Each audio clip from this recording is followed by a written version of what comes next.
నమస్తే. నాగర్ కర్నూలు జిల్లా తాడూరు మండలం మరి బలాన్పల్లి గ్రామంలో ఉన్నాం మనము. మరి గత 2 రోజుల నుంచి ఇక్కడ సూర్యభగవానునికి 6వ వార్షిక ఉత్సవాలు జరుగుతున్నాయి. మరి రాత్రి అక్కడ భజన పోటీలు బ్రహ్మాండంగా ముగిశాయి. మరి అక్కడ అందులో భాగంగానే మనం ఈ గ్రామానికి రావడం జరిగింది. మరి ఇప్పుడు కొంచెం సమయం దొరకడం వల్ల మరి గ్రామంలో ఆలయాన్ని మీకు చూపించే ప్రయత్నం చేయడానికి ఇక్కడ రావడం జరిగింది.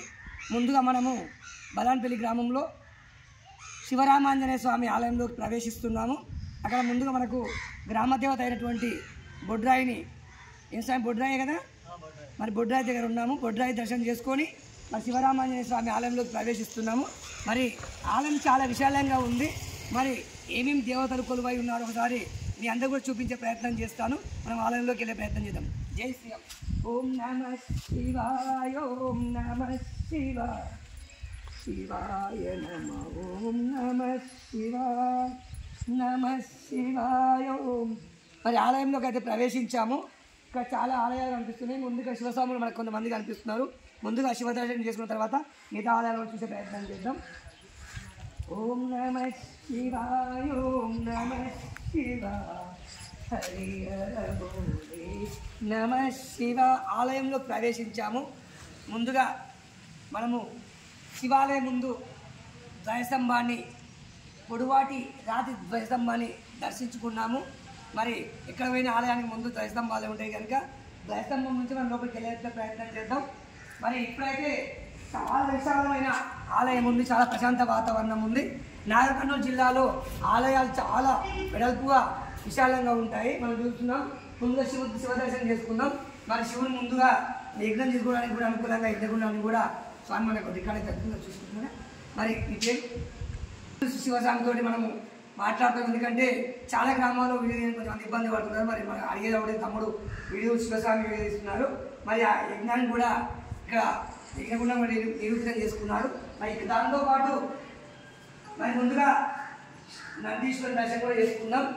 మరి మనం చూస్తున్నాము చిన్నగా నందీశ్వరుడు కూడా కొలువై ఉన్నాడు. మరి శివస్వాములు ప్రతిరోజు ఇక్కడే సన్నిధానం ఏర్పాటు చేస్తున్నారు కనుక చాలా చక్కగా పూజ అలంకరణ జరిగింది.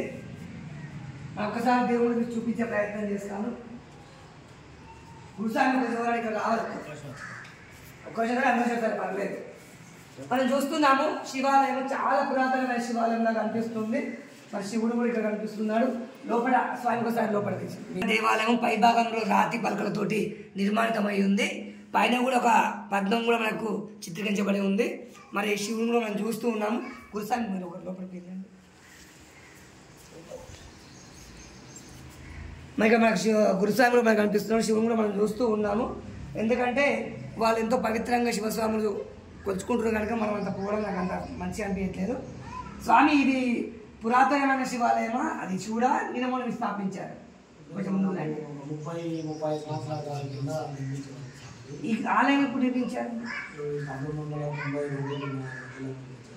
అంటే మొదటి నుంచి లేదా ఇక్కడ రాతి పలకలు ఉన్నాయి కదా, అందుకంటున్నా.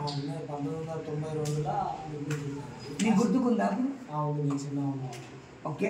మన శివుని ఇది ఎక్కడ నుంచి తీసుకొచ్చారు? శివుని కాశీ తీసుకొచ్చారు. అప్పుడు నీకు గుర్తుకుందా తెచ్చినప్పుడు? అంటే పాల్గొన్నారు భజనలో చిన్నప్పుడు. మరి చూడండి, కాశీ నుంచి, కాశీ విశ్వేశ్వర నుంచి శివలింగాన్ని తీసుకొచ్చి బలాన్పల్లి గ్రామంలో ప్రతిష్టాపన చేశారు మన గురుస్వామి. ఈ పేరు స్వామి ఆంజనేయ గురుస్వామి చెప్పడం జరుగుతుంది. ఒకసారి ఇక్కడ ఎంతమంది శివస్వామి వాళ్ళని కూడా ఒకసారి మీకు పరిచయం చేసే ప్రయత్నం చేస్తారు.